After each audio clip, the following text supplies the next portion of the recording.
기뻐하고 감사하자, 그런 제목입니다. 오늘은 교회 절기 중에 맥주 감사주일입니다.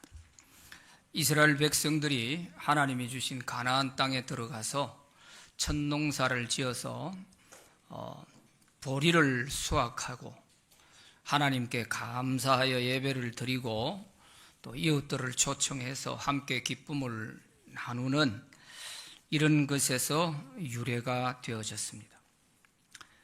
그래서 맥주절은 보리맥자를 씁니다. 대맥, 소맥 이러잖아요. 대맥은 보리고 소맥은 밀이죠.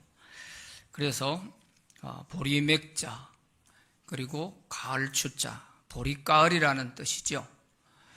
보리를 추수할 때에 지키는 명절이라, 그런 뜻입니다. 그래서 성경에도 출애굽기 23장 16절에 맥추절을 지키라, 이는 네가 수고하여 밭에 뿌린 것에 첫 열매를 거둠이니라, 이렇게 말씀하십니다. 맥추절을 지키라고 말씀하셨어요. 오늘 우리는 도시에서 생활하므로 대부분 보리 농사를 직접 짓지 않고 있습니다.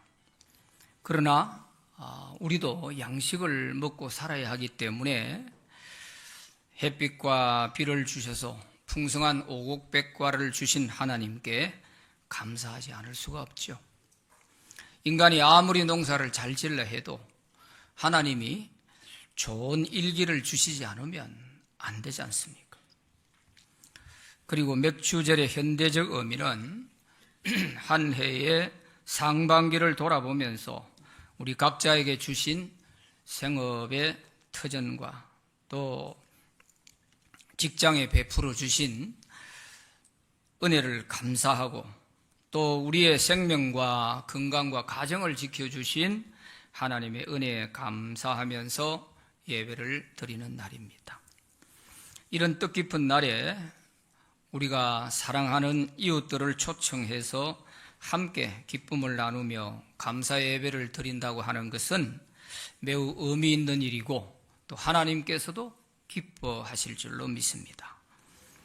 오늘 읽은 성경 말씀에 보면 항상 기뻐하라, 쉬지 말고 기도하라, 범사에 감사하라, 이것이 그리스도 예수 안에서 너희를 향하신 하나님의 뜻이니라, 이렇게 말씀하십니다.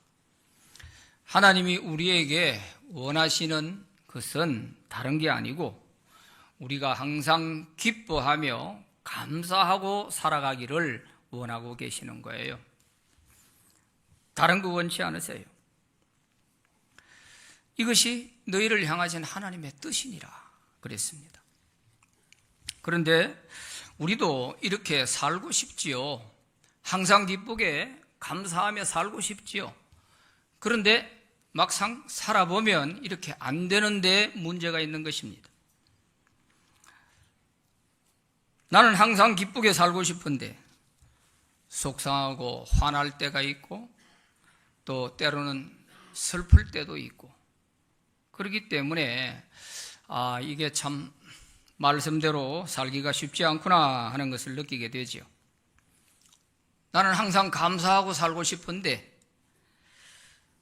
감사하기보다는 원망과 불평을 할 때가 있지 않습니까? 그러다 보니까 간단하고 또 쉬울 것 같은데 이게 잘 되질 않는 것입니다. 그래서 우리가 어떻게 하면 항상 기뻐하고 감사하며 살 수 있을까 하는 것입니다. 이것은 환경과 조건에 따라서 상대적인 가치관을 가지고는 절대로 이렇게 살 수가 없어요. 불가능합니다. 그러나 절대적인 가치관을 가지고 사는 사람에게는 이게 가능합니다. 무엇이든지 다른 사람과 비교해가지고 거기서 오는 기쁨과 감사라는 것은 지극히 일시적인 거예요. 그것은 나보다 더 나은 사람을 보게 되면 금방 사라지잖아요. 내가 저 사람보다 조금 낫구나, 내가 저 사람보다 조금 더 많이 가졌구나, 저 사람보다 내가 조금 더 높은 위치에 있구나 하는 이런 것 가지고 내가 기뻐하고 감사하는 조건이라면 이것은 금방 사라진단 말이에요. 나보다 높은 사람, 나보다 더 많이 가진 사람 만나면 금방 그 기쁨은 사라지잖아요. 일시적인 거예요. 그러나 절대적인 가치관을 가진 사람은 그렇지 않습니다. 어떤 환경과 조건 중에서도 항상 기뻐하고 감사할 수가 있어요. 성경에 보면 하박국 3장 17절 18절 말씀에 보면 이런 말씀이 있어요. 우리 같이 한번 읽어봅시다. 시작. 비록 무화과 나무가 무성하지 못하며 포도나무에 열매가 없으며 감람나무에 소출이 없으며 밭에 먹을 것이 없으며 우리의 양이 없으며 외양간에 소가 없을지라도 나는 여호와로 말미암아 즐거워하며 나의 구원의 하나님으로 말미암아 기뻐하리로다. 아멘. 농경사회 때에 배경으로 해서 한 말씀이기 때문에 전부 양을 치고 농사를 짓고 하는 그때를 우리가 생각하면서 이 말씀을 이해를 하면 됩니다.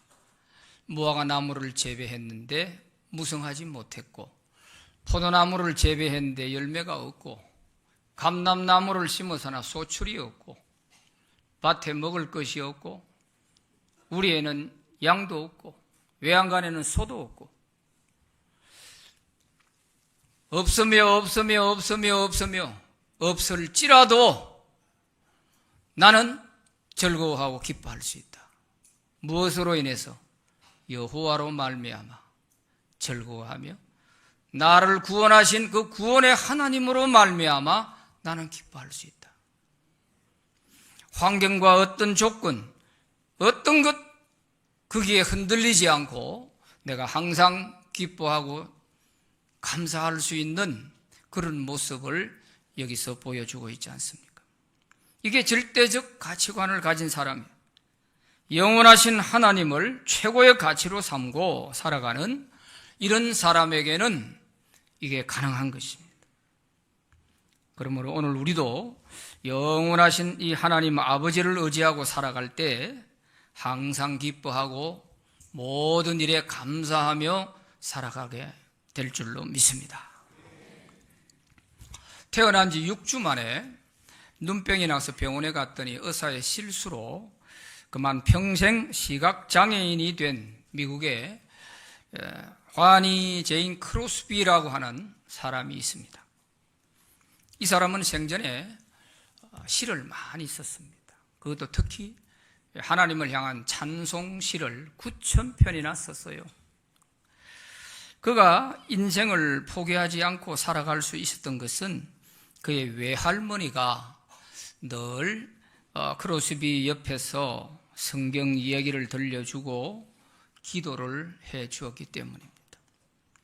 그가 1살 때 그를 사랑하던 아버지는 세상을 떠났고 11살 때에는 그를 그렇게 돌보아줬던 할머니마저도 세상을 떠났습니다.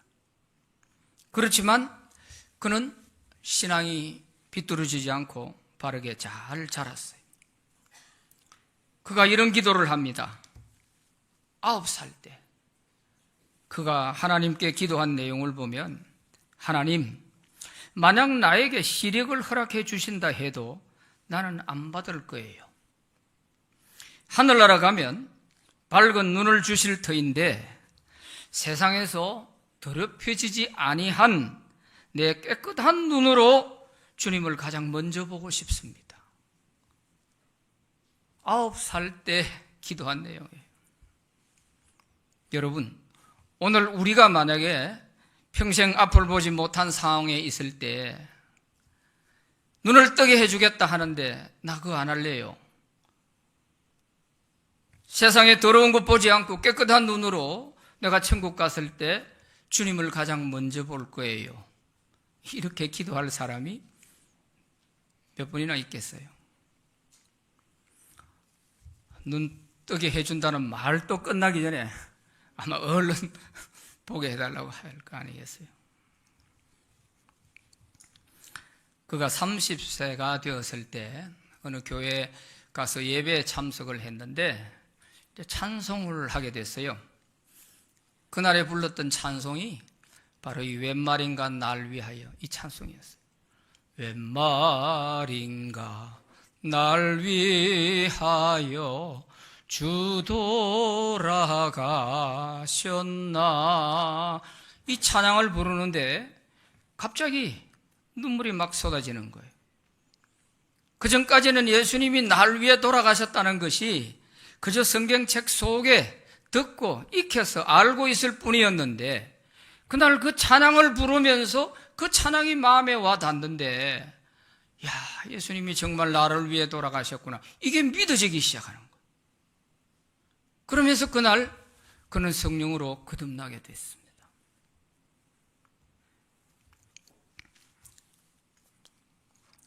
그리고 그의 영의 눈이 밝아지면서 한없이 눈물이 흘렀는데, 이 눈물은 지난날 자신의 과거를 씻고 치유되는 눈물이었어요. 자신의 그 어두운 고통의 터널을 빠져나오는, 거기에서 찢기고 핥힌 그 모든 상처들이 치유되는 그런 눈물이었어요. 그래서 이 찬송 뒤에 보면 몸밖에 드릴 것 없어 이 몸 바칩니다 하는 이 가사가 나오는데, 이 가사에 갔을 때에는 정말 자기 자신을 주님께 다 바치겠다고 하는 이런 헌신의 자기의 고백이 되었다고 하는 것입니다. 그래서 이때부터 그는 찬송시를 쓰기 시작했습니다. 우리 가지고 있는 찬송가 중에 645곡이 있는데, 이 중에서 22곡이 크로스비의 가사로 되어 있는 찬송입니다. 최고로 한 사람의 찬송 가사가 실린 것으로 볼 때 제일 많이 22곡이나 실려 있다는 거예요. 그런데 그 곡들이 가사가 너무 좋으니까 성도들이 대부분 다 좋아하는 찬송이고 은혜 받은 찬송들이에요. 나의 갈 길 다가도록 하는 이 찬양, 나의 생명 되신 주, 인애하신 구세주여, 오 놀라운 구세주, 예수를 나의 구주 삼고 예수 나를 위하여 나의 영원하신 기업, 이러한 주옥 같은 찬송들이 다 보면 그 가사를 크로스비가 쓴 시예요. 그 가사가 너무 좋으니까 이 찬양을 모두 다 좋아하는 것입니다. 그는 어떤 절망적인 상황 속에서도 늘 기뻐하고 감사하며 하나님을 찬양했습니다. 한 번은 누군가가 그녀에게 이런 질문을 했습니다. 선생님은 절망할 수밖에 없고 원망과 불평을 할 수밖에 없는 상황에 있었는데도 어떻게 이처럼 기쁘고 감사하며 살 수가 있었습니까? 하고 질문을 했습니다. 그러자 그가 이렇게 대답합니다. 제가 그리스도인이라고 하는 한 가지 이유만으로도 나는 감사할 것이 너무 많습니다. 이런 대답을 했습니다. 내가 그리스도인이라고 하는 이 한 가지 이유만으로 나는 감사할 일이 너무너무 많다는 거예요. 원망 불평할 시간이 없어. 감사할 게 너무 많다는 거예요.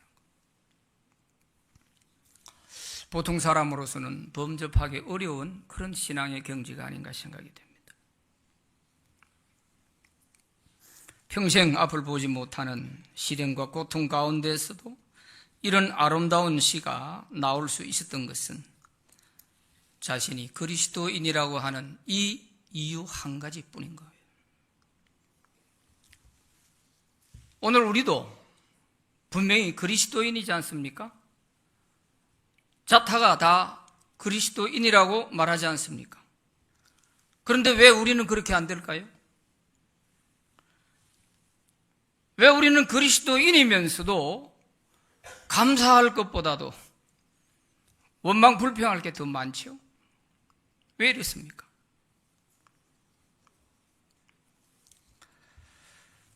크로스비가 거듭나고 난 뒤에 작시한 이 가사가 바로 예수를 나의 구주 삼고 하는 이 찬양이에요. 예수를 나의 구주 삼고 성령과 피로서 거듭나니 이 세상에서 내 영혼이 하늘의 영광 누리로다. 이것이 나의 간정이요 이것이 나의 찬송일세. 나 사는 동안 끊임없이 구주를 찬송하리로다 하는 이 찬양 가사를 쓰게 된 것입니다. 우리가 크로스비처럼 되지 않는 이유가 뭘까요? 혹시 우리가 성령과 피로서 거듭나지 못한 것은 아닐까요? 그는 95세까지 살면서 하나님을 찬양하다가 하나님 나라로 가셨습니다. 그의 기도대로 세상 것으로 더럽혀지지 않는 깨끗한 눈을 가지고 하나님 나라에서 가장 먼저 주님을 뵙게 됐을 것입니다. 예수님이 도대체 어떤 분이시기에 예수를 믿으면 이렇게 되는 것일까? 나는 지금까지 예수 믿었는데 왜 그렇게 안 될까? 이런 갈등이 생기지 않습니까? 예수 믿으면 크로스비처럼 이렇게 돼야 되는데 나는 왜 안 될까? 교회를 다니면서도 마음에 어떤 하늘의 평안을 누리기보다 갈등과 번민, 좋지 못한 그런 마음들이 더 많고 말이죠.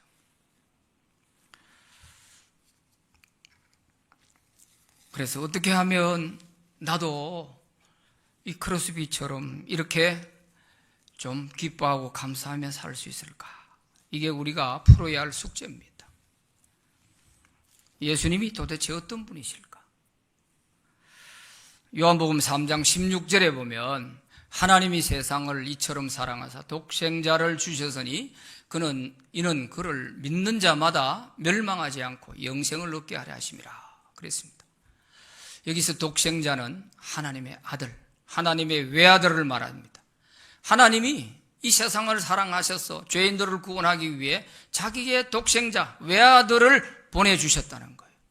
그래서 누구든지 그 하나님의 아들 예수 그리스도를 믿는 자마다 지옥 가지 않고 하나님 나라에서 영원히 산다는 거예요. 이걸 위해서 자기 아들을 보내주셨다는 것입니다. 예수님이 어떤 사람인가? 도대체 예수가 어떤 분인가? 하나님의 아들이세요. 하나님이 죄에 빠져 지옥 갈 영혼들을 구원하기 위해 보내주신 하나님의 외아들이세요. 그래서 예수님은 인간을 구원하기 위해 인간의 몸을 입고 이 땅에 오신 것입니다. 그러나 그분에게는 죄가 없으십니다. 죄 없는 인간의 몸을 입고 오기 위해서 그는 성령으로 잉태하여 처녀의 몸에서 탄생하시게 됩니다. 예수님은 천국에 관해서 우리에게 자세하게 일러주셨습니다. 지상사역을 마치고 마지막에는 인간의 모든 죄를 대신 짊어지고 그가 십자가에서 돌아가십니다. 그리고 사흘 만에 부활하셔서 하나님 우편에 계시면서 온 인류의 구세주가 되셨습니다.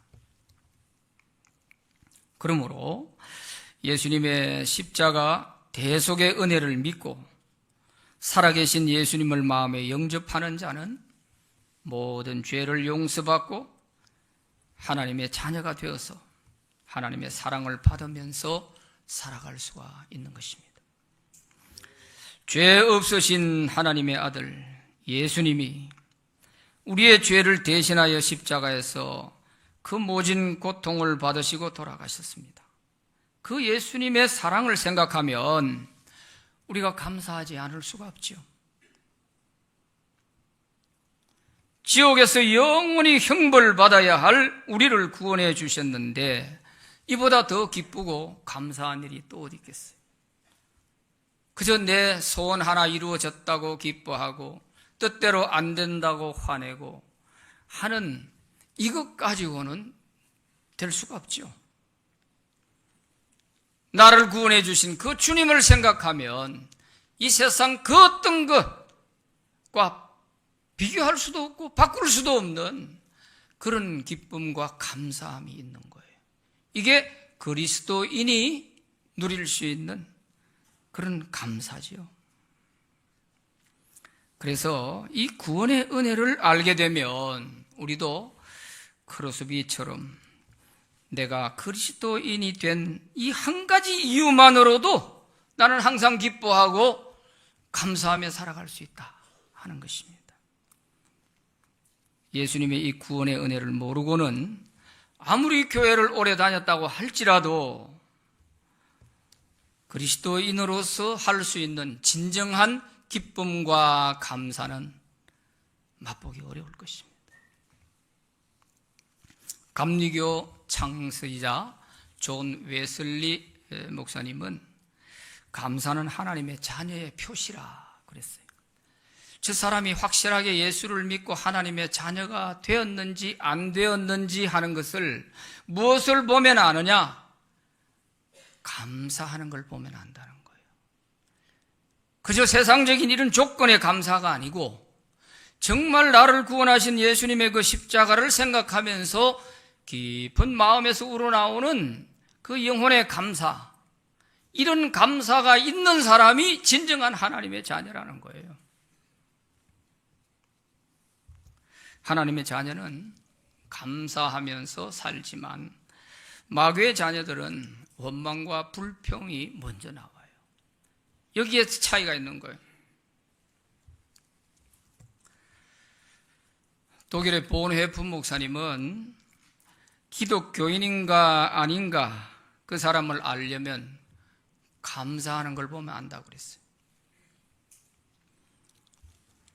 정말 주님의 십자가에 대한 은혜의 감사, 대속의 은혜의 감사, 독생자를 보내주신 하나님 아버지의 감사, 이러한 은혜를 알고 감사할 줄 아는 사람이 진정한 기독교인이라는 거예요. 그저 교회 열심히 다니는 그 사람이 기독교인이 아니라 이러한 은혜가 그 사람 속에 있는 자가 진정한 기독교인이라는 거예요.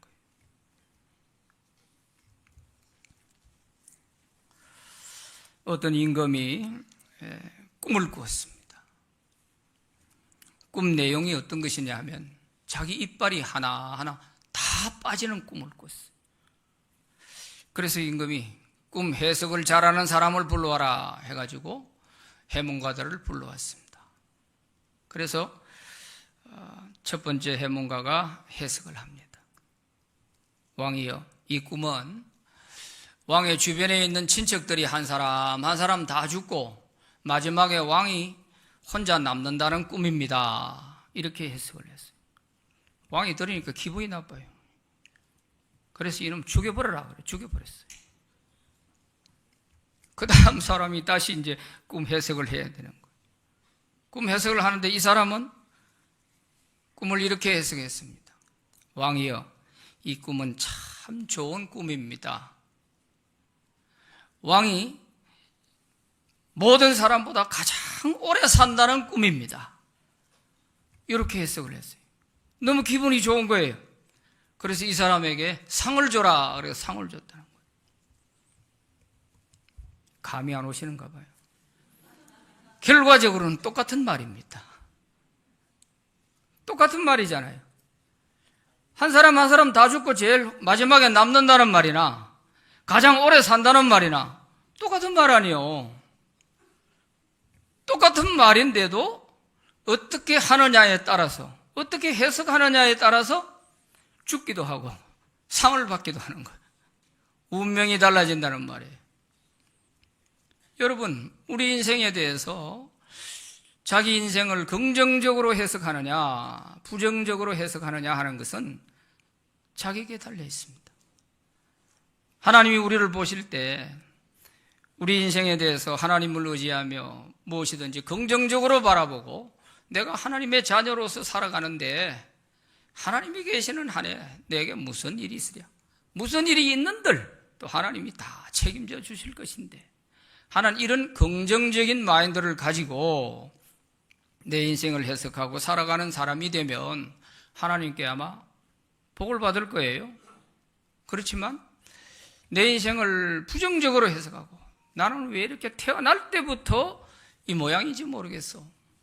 지지리도 복이 없어. 부모 복도 없고 아내 처의 복도 없고 남편 복도 없고 왜 이러나, 이러면서 자기 인생을 부정적으로 이렇게 해석하면 하나님께서 보실 때 어떻게 하겠어요?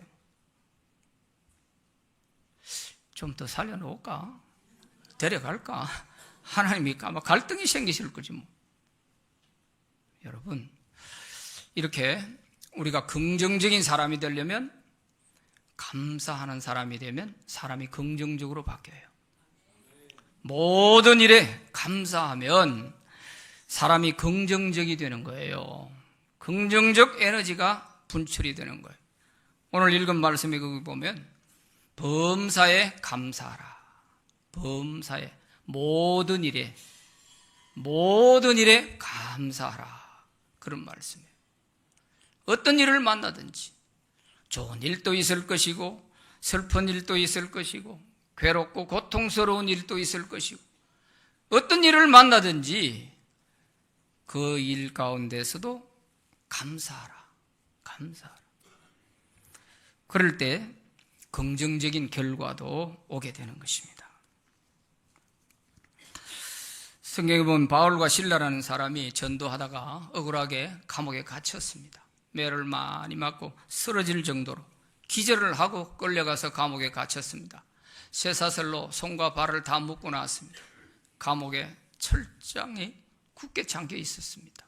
그렇지만 그가 정신을 차려서 한밤중이 되자 눈을 뜨고 정신을 차려보니 감옥이야. 그런데 제일 먼저 한 게 뭔지를 아세요? 기도하고 찬송했어요. 찬송이 나오겠습니까? 그런 상황에서? 내가 나쁜 죄를 지은 것도 아니고 하나님 시키는 대로 복음 전하다가 왜 나를 이렇게 억울하게 감옥에 갇히게 합니까? 왜 나를 이렇게 매를 맞게 합니까? 하나님이 정말 계시는 겁니까? 막 이러고 싶은 마음이 얼마나 많이 생기겠어요. 그럴 텐데 이 바울과 실라는 그러질 않았어요.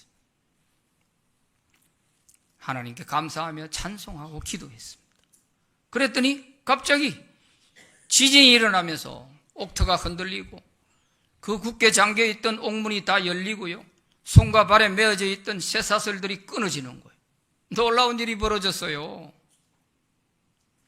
여러분, 이것은 오늘 우리의 삶에도 우리를 얽어매고 우리를 감싸고 있는 모든 환경들이 마치 굳게 잠겨있는 감옥의 철문처럼 정말 앞이 보이질 않는 절망적인 이런 상황이 된다 할지라도 그 상황에서 감사하고 찬송하고 기도할 때 이 모든 것이 다 벗어나게 될 줄로 믿습니다.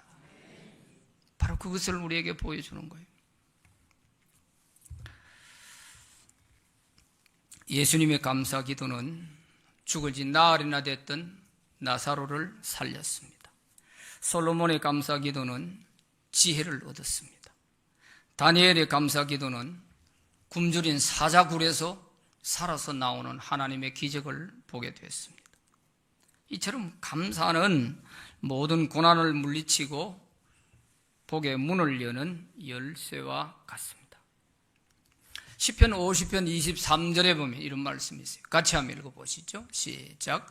감사로 제사를 드리는 자가 나를 영화롭게 하나니 그 행위를 옳게 하는 자에게 내가 하나님의 구원을 보이리라. 아멘. 감사를 잘하는 사람, 감사로 제사라고 그랬어요. 제사. 심지어 이렇게 감사하는 자에게 하나님은 내가 그 사람을 구원해 주는 것을 보여주겠다. 내가 그 사람을 건져주는 것을 보여주겠다는 거예요. 그러니까 바울과 실라 같은 사람을 그 옥중에서도 하나님이 건져내 주시는 거예요. 감사하니까. 굶주린 사자굴 속에 던져진 다니엘도 죽을 줄 알았지만 하나님이 그 사자들의 입을 붙여놓으시고 다니엘이 살아날 수 있게 하셨어요. 감사가 이렇게 위대한 힘을 발휘하는 것입니다. 그리스도를 본받아 하는 책을 냈던 토마스 아켐피스라고 하는 사람은 이런 말을 합니다. 감사하는 사람에게는 언제나 하나님의 은혜가 따라다닌다 그랬어요. 감사하는 사람에게는 계속해서 선순환이 이루어지는 선순환. 그래서 하나님의 은혜가 늘 따라다녀요. 왜? 은혜에 감사하니까 또 감사할 일이 생기고 또 감사할 일이 생기고 그런 거예요. 선순환이 되는 거예요. 원망 불평을 하게 되면은 계속 악순환이 계속돼요. 이걸 악순환이라고 하는 거예요. 여러분, 이제 우리 인생의 악순환의 고리를 끊고 이제는 그야말로 하나님의 은혜가 늘 나와 함께하는 이런 복된 선순환의 인생이 되기를 바랍니다. 그래서 누구나 예수님을 믿고 성령으로 거듭난 사람은 제니 크로스비처럼 불행한 여건에서도 항상 기뻐하고 감사하며 살 수가 있는 것입니다. 그러면 우리가 예수님이 어떤 분인지를 알았으니 이 예수님을 어떻게 믿을 수 있을까 하는 것입니다. 예수님을 우리 마음에 영접하시면 됩니다. 요한복음 1장 12절 영접하는 자 곧 그 이름을 믿는 자들에게는 하나님의 자녀가 되는 권세를 주셨으니 이렇게 가르쳐 주셨어요. 영접하는 자 곧 하는 말은 즉 다시 말하면 이런 뜻이죠. 예수님을 영접한다는 것은 다시 말하면 예수님의 이름을 믿는 자라는 뜻입니다. 예수님의 이름을 믿는다는 것이나 예수님을 영접한다는 것이나 같은 뜻입니다. 그런데 우리가 착각을 많이 일으키고 있어요. 당신 예수를 믿습니까? 이렇게 물으면 예, 나 교회 잘 다니고 있어요. 교회 잘 다니는 것을 예수 믿는 것으로 생각하는 거예요. 아닙니다, 여러분. 교회 안만 잘 다녀도 예수 안 믿는 사람 많이 있어요. 예수님을 영접을 안 했다는 뜻이에요. 예수님 영접하지 않고 열심히 교회만 왔다 갔다 하는 사람 많이 있어요. 그래서 예수 믿습니까? 이런 물으면 안 돼요. 하도 그걸 많이 착각을 일으키니까. 그래서 당신은 예수님을 언제 영접하셨습니까? 하고 질문을 해야 돼요. 그랬을 때 영접이 뭐요? 이 소리가 나오면 아, 이 사람은 아직 예수 안 믿는 사람이구나. 이렇게 보면 틀림없는 거예요. 예수 믿는 것이 뭔지를 모르는 거지요. 예수님을 영접하는 것이 예수님을 믿는 것인데 그걸 모른단 말이에요. 그러니까 교회 다니는 것이 예수 믿는 것인 줄 생각하는 거예요. 그래서 자기를 전도해 준 사람도 열심히 교회 다니봐. 열심히 다니면 돼. 고생시킵니다. 여러분. 한 번을 나와도 예수님을 영접하고 나와서 예배 드릴 때 그 예배를 하나님이 기쁘게 받으시는 예배가 되는 거예요. 그래야 하나님의 자녀가 되는 것이고요. 이렇게 예수님을 영접한 사람을 여러 가지 단어로 부르게 됩니다. 그 사람을 하나님의 자녀라고 하기도 하고 신자라고 부르기도 하고 교인이라고 부르기도 하고 뭐 하늘나라 백성이라고 부르기도 하고 천국 시민이라고 하기도 하고 뭐 별의별 단어로 다양하게 붙이는 거예요. 예수님을 영접한 사람은 어떤 단어를 붙여도 다 통과해야 돼요. 그런데 예수님을 영접이 뭔지를 모르는 사람, 교회만 다니고 있는 사람은 그 사람은 신자도 아니고 교인도 아니고 아무것도 아니에요. 하나님의 자녀도 아니고. 그걸 아셔야 돼요. 그래서 예수님을 영접하는 것이 중요하다. 영접, 모셔드릴 영, 맞이하여 모셔드리는 영, 접은 대접할 접. 예수님을 내 인생의 주인으로 모셔드려서 주인으로 대접을 해드리고 사는 사람을 신자라고 하는 거예요. 이 사람이 하나님의 자녀인 거예요. 왜? 하나님을 자기 영의 아버지로 모시고 살아가니까. 그런데 모셔만 놓고 어떤 사람은 대접을 안 해드려요. 모셔만 놓고 영접했습니까? 예, 영접했어요. 이래 놓고는 그냥 지 마음대로 살아요. 그러다가 무슨 일이 안 될 때는 아, 주님 도와주세요. 무슨 필요할 때 꺼내서는 복주머니처럼 이렇게 믿는 사람도 있단 말이에요. 이러면 안 되죠. 아마 우리 속에 주님을 모셔놓고 있을 때 주님께서 그런 사람 보면 뭐라고 그랬어요? 니 날 뭐하러 영접했냐? 날 모셔놓고 니는 하나도 나한테 의논하는 거 하나 없네? 이렇게 되잖아요. 그러면 주님이 섭섭하시죠. 그래서 우리가 예수 믿는 것이 뭔지를 바로 알고 하루를 믿어도 그렇게 믿어야 돼요. 예수님을 내 마음에 모셔드렸으면 예수님을 주인으로 대접해드리는 거예요. 그래서 무슨 일을 할 때는 주님께 물어보고, 주님 제가 이렇게 하려고 하는데요, 주님은 어떻게 생각하세요? 여쭈어가면서 의논해가면서 이렇게 해야 주인 대접해드리는 것이죠. 그냥 교회만 왔다 갔다 하면 이건 종교생활 하는 것이죠. 이렇게 예수님을 영접하게 되면 하나님이 우리 영의 아버지가 되시니까 우리는 하나님의 자녀가 되잖아요. 그러니까 어마어마한 특혜를 누리는 것입니다. 그게 바로 특권이래, 특권. 권세를 주셨으니, 믿는 자들에게 하나님의 자녀가 되는 권세를 주셨으니 그랬잖아요. 바로 이 권세, 하나님의 자녀로서 누릴 수 있는 특권을 말하는 거예요. 특권. 우리가 하나님의 자녀니까 내가 아버지 되신 우리 영의 하나님께 무엇이든지 필요한 거 달라고 요구할 수 있잖아요. 아버지는 줘야지요. 자식이 달라는데 안 주면 아버지가 아니지. 이렇게 아버지께 요구할 수 있는 권한이 생기는 거예요. 특권이 생겨요. 내가 무슨 이쁜 짓 하고 사랑받을 짓을 해야만 하나님이 복을 주시는 것처럼 이렇게 생각하면 안 돼요. 우리가 자식이 애미기도 밥 때 되면 밥 주잖아요.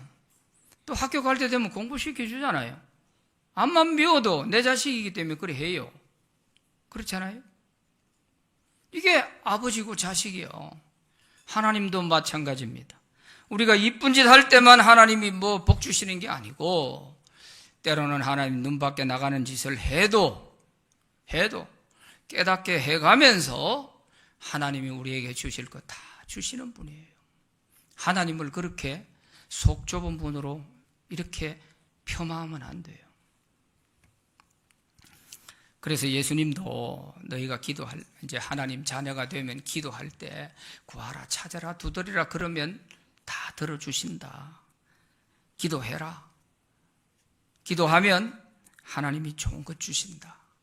그러면서 얼마나 답답하셨던지 이런 말씀을 하세요. 마태복음 7장 11절에 보면 너희가 악한 자라도 좋은 것으로 자식에게 줄 알거든 하물며 하늘에 계신 너희 아버지께서 구하는 자에게 좋은 것으로 주시지 않겠느냐 그랬어요. 너희가 악한 자라도 그랬어요. 우리 사실 악한 자들이죠. 악한 자라도 자기 자식이 뭘 달라고 할 때 좋은 것 안 주느냐 이 말이에요. 배가 고파 떡 달라고 하는데 돌 줄 사람 누가 있냐? 고기 먹고 싶다고 생선 달라 하는데 뱀 줄 사람 누가 있냐? 너희가 악한 자라도 자식이 달라고 하면 좋은 것 주는데 어떻게 하늘에 계신 너희 아버지께서 구하는 자에게 좋은 것 안 주시겠느냐? 그 말씀이에요. 이런 특권을 누리게 돼요. 하나님의 자녀가 되면 이런 특권을 누리게 된단 말이에요. 그러면 예수님을 어떻게 영접할 수 있을까 하는 것이죠. 로마서 10장 9절 말씀에 보면 네가 만일 내 입으로 예수를 주로 시인하며 또 하나님께서 그를 죽은 자 가운데서 살리신 것을 내 마음에 믿으면 구원을 받으리라 그랬어요. 두 가지 분명하게 해야 됩니다. 내가 예수님을 영접하고 하나님의 자녀가 되려면 두 가지를 분명하게 하세요. 예수님을 내 주인으로 입으로 시인하라는 거예요. 이것을 입으로 시인해야 돼요. 두 번째는 내 마음으로 믿어야 할 게 있는데 나를 위해 십자가에 돌아가신 예수님, 사흘 만에 다시 부활하셔서 인류의 구세주가 되어 계신 그 예수님, 이 두 가지를 믿어야 돼요. 예수님의 죽으심과 부활을 믿고 내 마음에 받아들여야 돼요. 그리고서 예수님을 내 주인으로 인정하고 받아들이면 되는 거예요. 이것이 예수님을 영접하는 거예요. 그저 그냥 따라하라 해서 내 영접기도 한번 따라해서 그게 영접이 아니에요. 이걸 확실히 깨닫고 내가 내 마음의 주님을 모셔드리는 자가 진정한 하나님의 자녀가 될 수 있는 것입니다. 나를 위해 돌아가셨다는 그게 안 믿어지는 사람들이 대부분이요. 이것 때문에 영접을 해도 하나님 자녀가 제대로 안 되는 이런 모습들을 가끔 보게 되죠. 이사야서 53장 5절 말씀 성경에 보면 분명하게 말씀하세요. 그가 찔림은 우리의 허물 때문이요 그가 상함은 우리의 죄악 때문이라. 그가 징계를 받음으로 우리는 평화를 누리고 그가 채찍에 맞음으로 우리는 나음을 받았도다. 여기에 그가 우리 여기에 그는 예수님을 말해요. 예수님이 우리 허물 때문에 고난받고 돌아가셨다는 거예요. 예수님이 십자가 지심으로 우리가 평화를 누리고 우리가 나음을 받고 우리가 구원받았다는 거예요. 이 사실이 믿어지고 받아들여져야 돼요. 크루스비가 30살 때에 예배에 참석하며 찬양 부르다가 그 찬양이 믿어지기 시작하면서 마음에 거듭날 수 있었던 것처럼 이게 인간적으로 이걸 외워가지고 공부해서 할 수는 얼마든지 있지만 이것이 내 마음에 깨달아져서 받아들여지게 하는 것은 성령님의 역사가 있어야 되는 거예요. 고린도전서 15장 20절 말씀에 보면 그러나 이제 그리스도께서 죽은 자 가운데서 다시 살아나사 잠자는 자들의 첫 열매가 되셨도다. 그래서 예수님의 부활하심을 믿을 수 있어야 돼요. 그래야 장차 우리의 부활도 우리에게 나타나게 되는 거예요. 그래서 이 예수님의 십자가의 죽으심과 부활을 마음에 믿고 입으로 예수님이 나의 인생의 주인으로 이렇게 받아들이고 영접하면 그 사람이 진정한 하나님의 자녀가 되는 거예요. 그럴 때 하나님은 그 사람의 이름을 하늘나라 하나님 앞에 있는 생명책에다가 이름을 딱 기록해 놓고 마지막 내가 세상 떠날 때 천사들이 와서 내 이름을 부르면서 천사들이 모시고 가는 거예요. 그래서 이제 제가 설명 다 해드렸으니까 이 예수님을 내 인생의 주인으로 모시고 받아들이기를 원하시는 분은 기도로 영접하면 돼요. 진실한 마음으로 기도하면 돼요. 그 기도를 모르니까 제가 한마디씩 기도를 드릴 때 여러분 진실한 마음으로 함께 하시면 되겠습니다. 오늘 처음 오신 여러분들은 정말 설명 잘 들으셨으니까 나도 정말 저 주님 내 인생에 모시고 한번 살아보자. 이런 진정한 마음이 있으시면 진실한 마음으로 함께 하시기를 바랍니다. 제가 한마디씩 기도하겠습니다. 사랑의 하나님, 나는 죄인입니다. 나를 위해서 예수님께서 십자가에서 돌아가셨다가 다시 살아나신 것을 감사합니다. 이제 제가 진실한 마음으로 예수님을 나의 구주로 영접합니다. 지금 제 마음속에 들어오셔서 세상 끝날까지 나를 다스려 주옵소서. 예수님의 이름으로 기도드립니다. 아멘. 제가 기도해 드리겠습니다. 하나님 아버지 감사합니다. 오늘 사랑하는 지인들을 통하여 초청받아 오신 모든 분들과 또 내 마음에 아직도 확신이 서지 아니한 성도들이 진실한 마음으로 주님을 내 인생의 주인으로 모시기로 결심하고 예수님을 구주로 영접하셨습니다. 이분들의 이름을 하늘나라 생명책에 기록해 주시고 하늘나라 가는 그날까지 하나님의 자녀로 보호를 받으며 특권을 누리며 이 땅에서 살게 하여 주옵소서. 어떠한 악의 권세들도 가까이 오지도 못하도록 하나님이 지켜주신다 하셨으니 그러한 특권을 누릴 수 있게 하여 주옵소서. 우리의 부족함이 많다 할지라도 사랑의 하나님께서 우리를 깨닫게 하시며 하나하나 우리 믿음이 자라갈 수 있도록 은혜를 내려 주시옵소서. 오늘 특별히 사랑하는 이 지인들을 초청해 주신 분들 기도하며 그동안에 많이 애써 오셨습니다. 하나님께서 그 모든 것 보시고 하늘의 큰 상급을 주시옵소서.